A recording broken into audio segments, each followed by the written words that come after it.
हर खबर आपकी नजर। ज्ञापन दिया है, क्या मांग है आपकी? ये देखिए, हम जो है जनता देश संगठन पिछले 1 वर्ष से लगातार समूह की महिलाओं का वेतनमान बढ़ाने के लिए हर महीने की 14 तारीख को एक दिवसीय धरना भी रखते हैं और आदरणीय डीएम साहब के माध्यम से माननीय मुख्यमंत्री जी को ज्ञापन भी सौंपते हैं। और मेरे ख्याल में हज़ारों चिट्ठियाँ भी माननीय मुख्यमंत्री जी को और माननीय प्रधानमंत्री जी को भेज चुके हैं कि भाई समूह की महिलाओं का जिनका वेतन 800 रुपये प्रति माह सरकार की तरफ से दिया जा रहा है, इसमें बढ़ोतरी होनी चाहिए। ये अपने आप में एक मजाक है, कोई तनख्वाह नहीं है। क्योंकि आप जानते हैं अगर 800 रुपये को हम 30 दिन में डिवाइड करते हैं तो 27-28 रुपये एक दिन का बनता है, जो अपने आप में एक मजाक है। कोई तनख्वाह या कोई दिहाड़ी भी नहीं होती है। यदि हम दिहाड़ी की मजदूरी की बात करें तो मजदूर अधिनियम कहता है कि एक दिन का 723 रुपये एक दिन की मजदूरी है और उस हिसाब से 21,000 रुपये से ज़्यादा ही एक महीने की तनख्वाह बैठती है यदि मजदूर अधिनियम के तहत भी बात करते हैं। लेकिन यदि आप उस हिसाब से जाते हैं, उनके वर्क पे जाएंगे तो उनका वर्क देखिए, एक समूह की महिलाओं ने ग्रुप बना करके एक गांव में 50-60 लाख रुपए का आवंटित करवा रखा है और उनकी रिकवरी की जिम्मेदारी भी समूह की महिलाओं के है।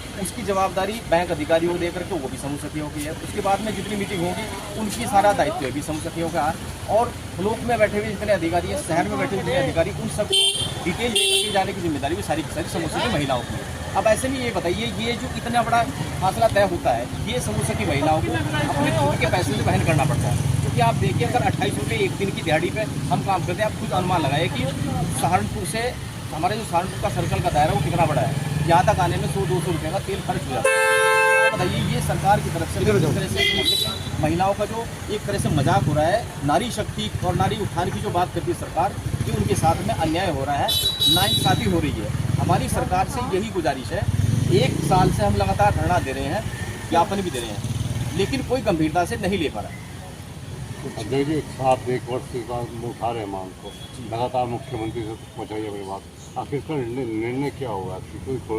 वही क्यों नहीं सरकार किस तरफ ध्यान दे रही है? देखिए, मुझे वैसे ये बात कहते बड़ा आश्चर्य भी होता है और मैं एक बार फिर से वही बात करूँ, क्योंकि अभी मीडिया के सामने उन्होंने भी यही सवाल किया था जो आपने किया, और मैं फिर से वही जवाब दे देता हूँ जो मैंने उनको दिया था।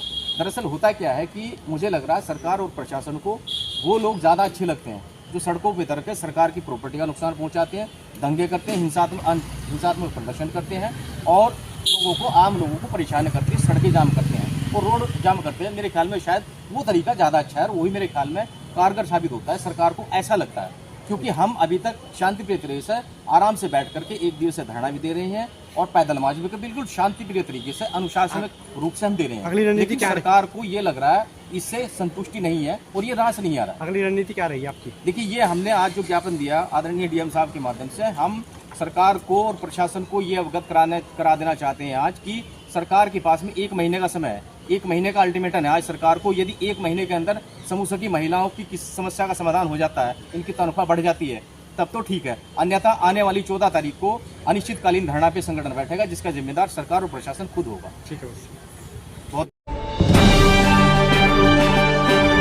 हर खबर आपकी नजर।